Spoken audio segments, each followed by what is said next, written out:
and the union's inspiration. Through the workers' lunch hour under, there can be no power greater than the meal beneath the sun. Yeah, what works on earth is weaker than the feeble strength of one. For the union makes us strong.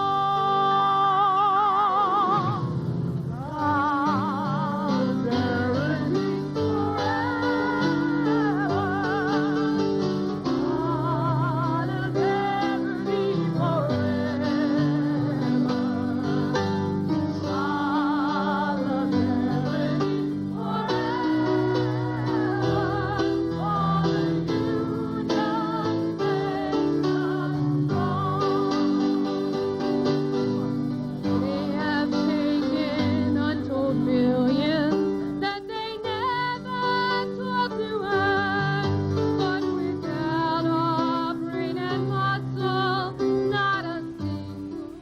Hello everybody, this is Gene Hudgins with Local 54 is here for you with television show number 52.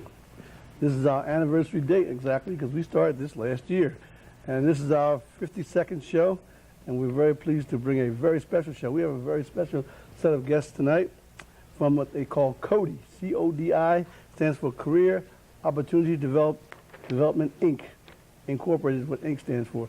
And they're special people that are going to tell you some special things. I want you to take a good listen and hear some good things from some good people. I'll do that real quick. Okay, moving right along.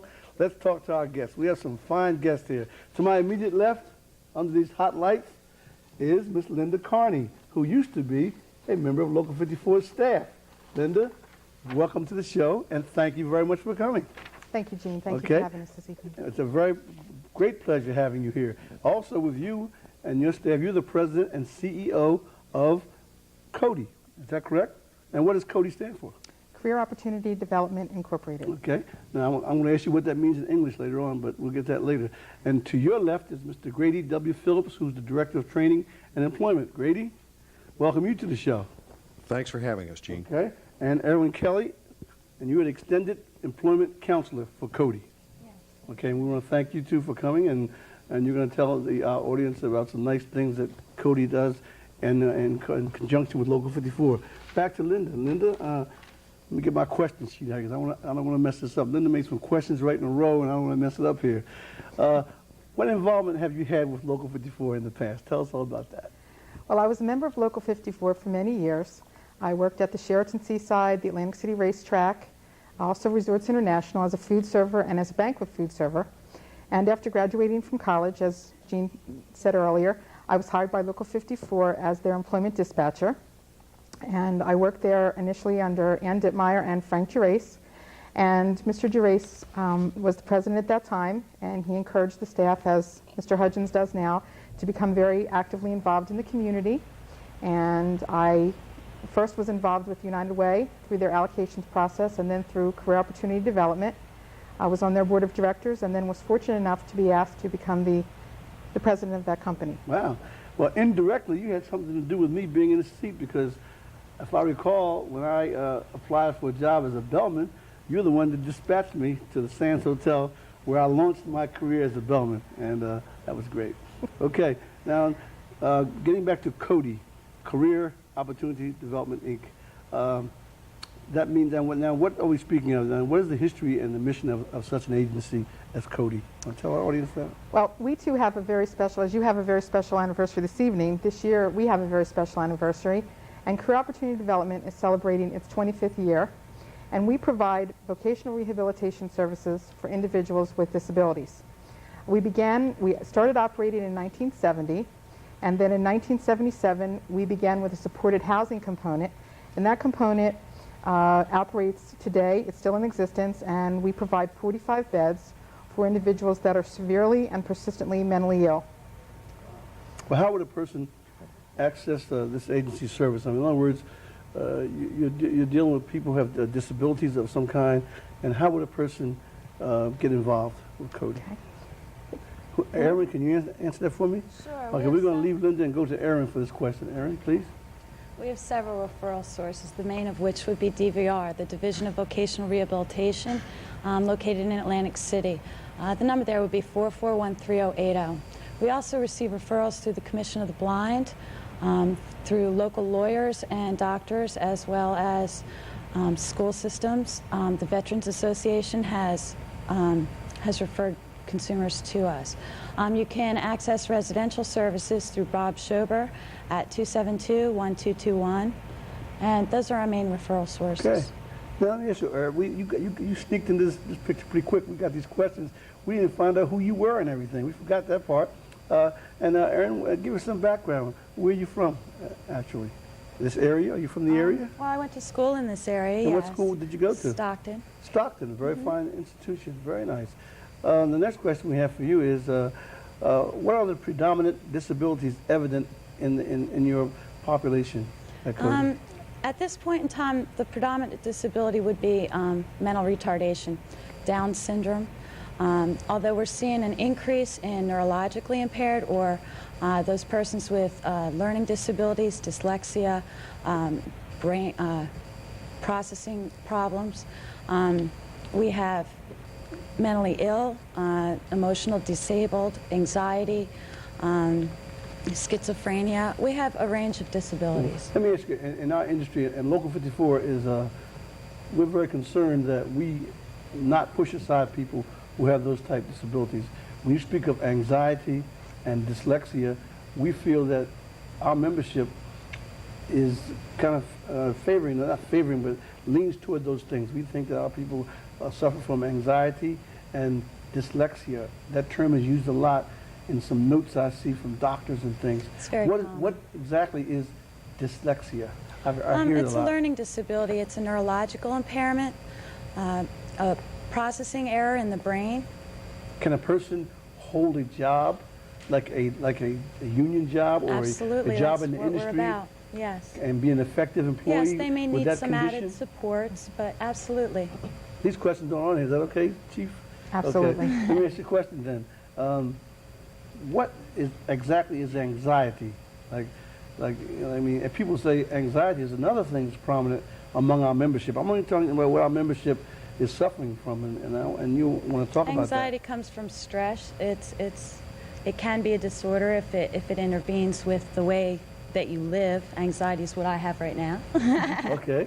Yeah. Well, good. So then, and a person who is suffering from anxiety in our industry, like, they can still function as a good employee and still Absolutely. put in a good day's work. Absolutely. We provide supports to help them do so. Do they need some special type of supervision, or can they function like the rest of the employees? It depends on the severity of the disability. Well, But for the most part, what we do is we try and determine what supports would help them.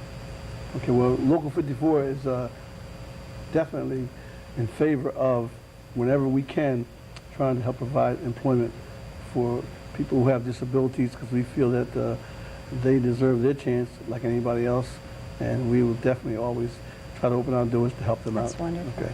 Now, we have another gentleman, Mr. Jerry Decker, trying to sit there and look handsome without getting any questions, but we have none of that, so we're going to ask him some questions too.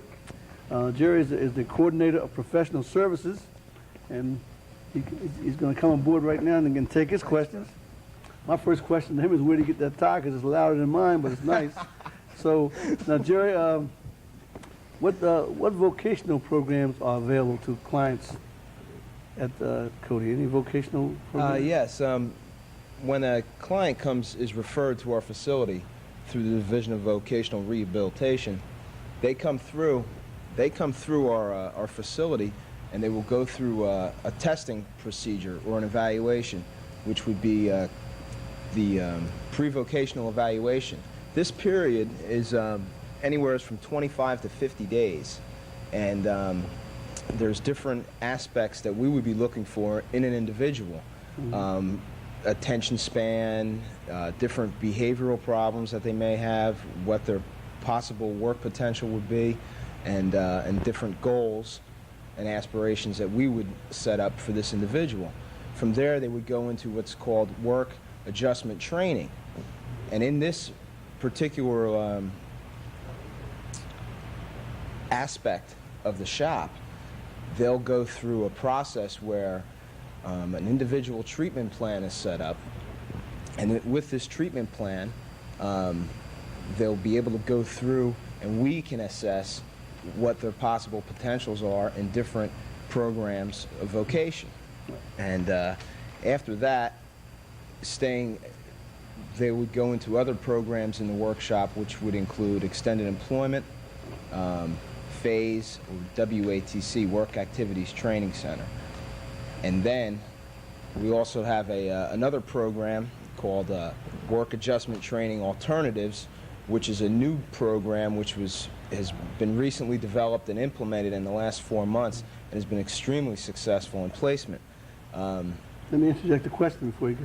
People Yeah. will wonder why you would have CODI on a show about Local 54. Management tapes our show all the time. They're always spying on me, think I'm going to say something bad about them. I don't say anything bad unless they do something bad.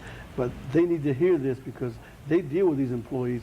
Yeah. And I'm under the impression that they don't know how to handle people with dyslexia, anxiety. I don't think they try to. And I'm glad you're here to explain that these people do exist. They have jobs. Oh, yes. And I think the management should understand how to function with them and make it a better place for them to work. Another question I want to ask you, what do these programs focus on? I mean, what contracts do your clients complete? Anything special? Yeah, we do a bunch of different community-based contracts with the casinos. We have electrical contracts within Atlantic County, and we also work with a glass manufacturer. The production itself in the shop is all piece rate production, and each consumer basically gets to work as individually as possible. And then a production rate is set up and designed, because naturally people with disabilities cannot work at the same rate. And this gives us a better assessment of the possible potential for placement in any area of that we offer training in. Can I take this call from Anna? Is that Anna Sachs? Okay. Anna Sachs didn't give us the facts. She's gone. Okay. Okay, we're going to move on to our next guest, Mr. Grady Phillips. He's the Director of Training and Employment, and find out some things about him. Jerry, welcome to the show. Thank you, Gene. Your tie is a little more moderate than ours, and more conservative and very nice looking, I might add. Thank you. Okay, we'll ask you some questions. What happens when a student finishes his or her training at CODI? What happens to that student? When a student finishes training on the workshop floor in the assessment phase, they then move into what we call our integrated work settings within the community. They're trained in clerical work, janitorial, environmental services, food service, bakery training, recycling, which is ecologically very important these days, horticultural training, lawn care, and our newest initiatives in a couple of those areas, clerical and maintenance training through the Family Development Program through Atlantic County. And how many, do many of those graduates get to work at Local 54 jobs, union jobs at all? Quite a few of them. Over the last 25 years, your union members have been working side by side with our clients who are members of your union. Okay, well, we're very proud to have them, and thank you for sending them. Got a call from Faye? Hello, Faye. What do you have to say? Hello, Faye. Hello? Hello. Waiting for your question, Faye. Hello? Hello, Faye. I got the left here. I can't hear you, Faye. Well, you got to try back again later. Let's tell Faye you couldn't hear what she had to say, and tell her to call back. We'll be here anyway, okay? Let's ask her another question to Grady. We're very pleased to hear that we have some of you guys are our members, and we're glad of that. Now, what is the biggest barrier to employment for your clients? I know that if they have disabilities of any kind, people have a tendency to be prejudiced about things, not just racial prejudice, but if somebody's different in any way, you know how people are. They're gonna cause problems. So what are some of the barriers they might have to overcome to get employment and things? You've mentioned some of the biggest ones, but I think I'll turn this one over to Jerry and let him field this question. Gene? Okay. The greatest barriers, basically, with people with disabilities are societal barriers that we've been trying to break down. Discrimination and transportation are two of the biggest problems, and they almost work hand in hand directly with people with disabilities. Right.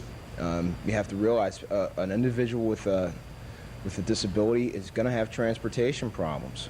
We've had a lot of help. We provide transportation. There's 175 clients in our shop. We provide transportation for 120 of them. The county helps us out with the majority of the remainder of that. And there's also other programs. When you say transportation problem, are you saying that they don't have the ability to drive? Exactly. Or they don't have cars, or they just can't drive? The majority of it is that they're not able to drive. Okay. I got a call from Annie? Okay. Hello, Annie from AC. Annie? This phone's kind of not doing good tonight. Annie? Ever since Lewis has been there, these phone calls aren't working. We're not blaming you, Lewis. Don't worry about it. Hello? Hello, Annie. Who's this? Yes. Is this Annie? Yeah, who's this? This is Gene Hudgins. It used to be. How are you? Who's this, Gene Hudgins? Yes, it is. I'm watching you on television, Gene. It's nice to be I've watched. been in the hospital. I just got out. I've been in a nursing home for Well, a couple of weeks. Hope you feel better. What can I do for you? I just wanted to say hello and how well you looked. Well, thank you very much. You can call back in a few minutes. I mean, thank you very much for that. And I hope you feel better. Any question you want to ask me? No. Well, thank you very much for the call. Thank you. And I hope you feel better very soon. Thank you, Annie. Bye. Let Annie call in every 5 minutes. She knows what to say. Okay, so we're saying that transportation is a problem, and Yes. probably I understand that. So that's one of the big barriers they have to overcome. And discrimination, and you mean discrimination because of the physical because of their disabilities. limitations. Yeah. Yes, okay. exactly. Let me ask Linda a question, because Linda's been sitting there quiet for a while. And let me ask her a question. How about the funding?